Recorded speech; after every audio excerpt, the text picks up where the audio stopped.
김용민 브리핑 시작하겠습니다. 신동아 11호를 보니까 열린우리당 해체에서 배우는 한동훈의 탈윤석열 전략이라는 기사가 눈길을 끕니다. 노무현 대통령의 집권당 열린우리당의 지난날을 보면 오늘의 윤석열 집권당인 국민의힘과 많이 닮아 보인다는 것입니다. 한마디로 말해서 열린우리당은 정권 재창출을 못했지요. 아니 그 이전에 대선 국면에서 그 당이 사라졌습니다. 기세 좋게 깃발을 들었는데 그래서 아마 의정사상 최초로 150석을 넘긴 최초의 당이 됐는데 그 당이 다음 대선에서는 흔적조차 남지 못한 채 사라졌다는 것이죠. 자, 여기서 어떻게 노무현 대통령과 윤석열을 비교하느냐 이러실 분들이 계실지 모르겠습니다. 노무현 대통령은 지지율 관리가 안 됐고 마침내 당이 쪼개졌고 결국 자신이 인정하지 않는 후보가 대선에 나오면서 끝내 정권을 상대당에 넘겨주었다는 점에서 비교할 만합니다. 노무현 대통령의 국정운영 철학이라든지 그분의 드라마틱한 인생을 떠올릴 필요는 전혀 없는 것입니다. 자, 그 기사를 제가 요약해봤습니다. 한번 들어보시죠. 여의도 안팎에서 가장 촉각을 세우는 것은 대통령 긍정평가가 바닥을 뚫고 더 내려가 10%대에 진입할지 여부다. 윤석열을 두고 얘기하는 겁니다. 지지율이 그 정도로 하락하면 부정평가 비율도 70%를 넘는다. 콘크리트 보수층까지 반윤석열이 됐다는 의미다. 1987년 이후 권력 이동이 가시화된 임기 말을 제외한 상황에서 임기 중에 대통령 지지율이 10%대로 떨어진 경우는 노무현, 이명박, 윤석열 이렇게 3명이다. 임기 중반 이후 쭉 10% 지지율로 떨어진 건 노무현과 윤석열이다. 노무현 전 대통령은 임기 3년 차인 2005년 20%대에서 2006년 10%대로 지지율이 하락하면서 위기를 맞았다. 네, 이 조사는 한국갤럽 기준입니다. 2004년 탄핵 역풍을 타고 152석의 거대 여당이 됐던 열린우리당은 2005년 이후 모든 선거에서 패배했다. 2006년 5월 지방선거 이후 왜 열린우리당이 2년 만에 뭘 해도 이길 수 없는 당이 됐는지 책임 소재를 놓고 갈등이 불거졌다. 노무현 전 대통령과 열린우리당 의장을 지낸 정동영, 김근태 등 핵심 정치인들이 공공연히 대립할 정도로 당정 관계는 무너졌다. 개파 간의 내홍도 심각해졌다. 노무현 당을 해체하고 새로 당을 만드는 것으로 정리가 됐지만 갈등은 수습되지 않았다.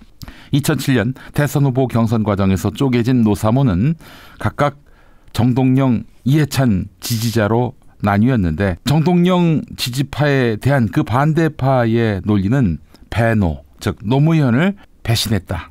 이런 딱지를 붙이고 격렬하게 대립했다. 그러니까 정동영 후보한테 노무현 대통령을 배신한 사람이다. 이렇게 딱지를 붙이고 격렬하게 공격했다는 것입니다. 2008년 대선에서의 참패는 중도 유권자가 모두 등 돌린 것에 더해서 민주당과 전통적 지지 집단이 4분 오열돼 제대로 힘을 쓰지 못했기 때문이었다. 윤석열 대통령과 국민의힘이 처한 상황은 구조적으로 노무현 전 대통령과 열린우리당의 2005년에서 2007년과 비슷하다. 주류 밖에서 당내 기반이 허약한 인물이 급부상해 대통령이 된 것이 그렇다. 그렇죠. 굉장히 타당한 분석입니다. 대통령과 그 주변에 모인 과거 비주류 정치인들은 여당을 장악하기 위해 다방면의 노력을 기울일 수밖에 없었다. 여러분 잘 아시는 대로 윤석열과 가까운 이른바 친윤 의원들 대부분 다 지난 2017년 대선 당시에 새누리당을 나가서 바른정당을 만들어서 활동했던 사람들입니다. 장제원이 그렇고 권성동이 그랬고. 안 그렇습니까? 자, 그러다 보니까 그 사람들이 나중에 자유한국당 들어와가지고 어떻게 했습니까? 어떻게든 주류가 되기 위해 몸부림을 쳤고 그 와중에 윤석열을 영입해서 윤석열을 앞세워서 그 당내에서 헤게모니를 주려고 했던 거 아니에요? 계속 읽어보겠습니다. 그 과정에서 전통적 지지연합 내의 갈등은 심화했다. 다른 한편에서 비주류가 비주류적 정치를, 비주류적 미숙함을 계속 보이다 보니 여러 난맥이 불거졌다. 대통령 지지율 급락도 이어졌다. 이런 구조적 원인 때문에 열린우리당은 대통령과 당내 계파 수장이나 잠재적 대권주자, 당내 각 계파 간 갈등이 적절한 수준에서 봉합되지 못하고 분출했다. 지금의 국민의힘이 처한 상황과 똑같다. 열린우리당은 선거 승리 가능성이 작고 충분한 지도력을 갖춘 인물이나 집단이 없다 보니 당은 사분오열되고 사실상 해체되는 국면을 맞이했다. 윤석열 대통령과 한동훈 대표 간의 갈등을 비롯해 여권이 안고 있는 문제가 수면 위로 올라오면서 보수 공멸로 이어질 가능성이 상당한 것은 단순히 윤석열 대통령의 지지율이 낮아서가 아니라 여권 내의 권력 구조 때문이기도 하다. 윤석열 대통령 지지율이 반등에 성공할 가능성은 사실상 없다. 지지연합을 스스로 무너뜨린 상황에서 부정평가로 돌아선 유권자의 마음을 돌려세울 방법도 없다. 부인 김건희 여사를 둘러싼 논란, 이해 당사자들과의 타협 없이 진행되는 의대 정원 확대, 물가와 주택 가격 상승을 비롯한 실물 경제지표 악화 등 켜켜이 악재만 쌓여있다. 탈윤석열은 무질서한 패주와 해처 모여가 아니라 질서 있는 퇴각 내지 재정비가 돼야 한다. 가능할까요? 가능하지 않다고 봅니다. 네, 자, 이 분석에서 빠진 것이 있습니다. 노무현 대통령은 권력을 놓았지만 윤석열은 마지막까지 권력을 놓지 않을 것이란 점입니다. 어느 순간 지지율이 너무 바닥으로 떨어져서 거기서 맴돌다 보니까 노무현 대통령은 그냥 내놨어요. 모든 걸. 그래서 심지어는 한나라당과의 대연정을 모색했던 것 아니겠습니까? 자, 그런데 윤석열이 과연 그러겠냐 이거예요. 게다가 노무현 대통령은 이성으로서 사고했지만 윤석열은 김건희에게 가스라이팅 당한 가운데 무속적 악다구니로 지금 버티고 있다는 점이죠. 저렇게 지지율을 쌈 싸먹고 계속 마이웨이를 걷는 걸 보십시오. 이게 도대체 믿는 구석이 무엇일까? 무속 말곤 보이지가 않아요. 노무현 대통령은 그래서 자기가 권력을 내려놓으면서 끝났지만 윤석열은 자기 권력을 인정할 때까지 온 나라를 망가뜨리고 마침내 퇴출될 것입니다.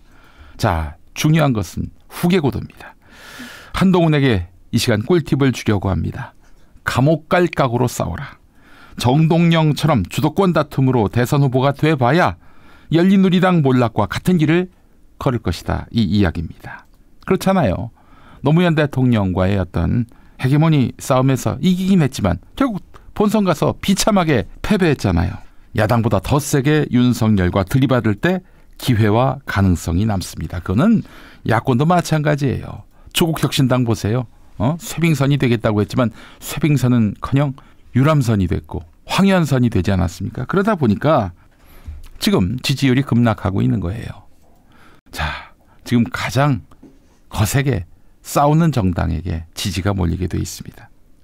자, 가장 좋은 정권 재창출은요, 사실 여당이 그 높은 지지율의 대통령에게서 아주 자연스럽게 권력을 이양하되 정권 교체 이미지까지 살릴 수 있는 차별화를 가져야 한다는 거예요. 무척 어렵다는 얘기죠. 여러분, 전두환에게 후계자 누구였습니까? 노태우 아닙니까? 민주화, 보통 사람 이미지를 장착한 노태우, 전두환과 차별화했습니다. 노태우에게 후계자가 누굽니까? 민주화 운동의 리더고 문민시대를 열 김영삼 아닙니까? 네. 김대중에게 후계자는 누구였습니까? 노무현 아니었습니까? 지역 차별을 극복하고 인터넷 기반의 새로운 시대를 열 지도자로서의 이미지를 장착했던 그분.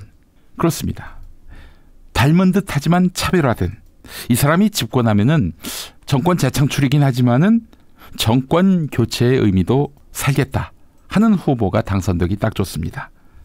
사실 이재명 후보도 그렇게 되고 싶어서 문재인 대통령의 후계자가 되려고 했지만 문재인 세력이 어떻게 했습니까? 이재명 후보에게 노골적인 반감을 표시했고 또 탄압을 가하기도 했습니다.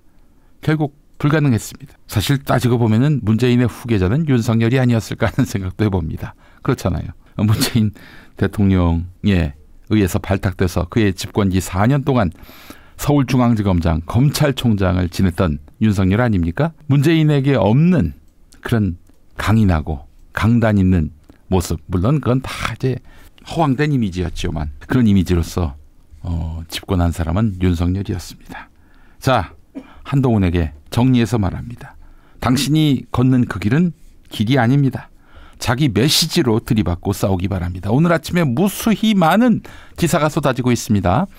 윤석열과 한동훈의 어제 면담, 거기서 무슨 얘기하고 갔는지 무수히 많은 얘기들이 나오고 있어요. 누가 그걸 뿌렸겠습니까? 네가 뿌린 거죠, 한동훈. 그게 뒷담화 정치 그만하고 제대로 들이받으란 말이야. 내 말이 맞는지 안 맞는지 두고 봅시다. 아니, 제2의 정동영이라니요. 대선 후보가 되겠습니까? 그 꼬라지로?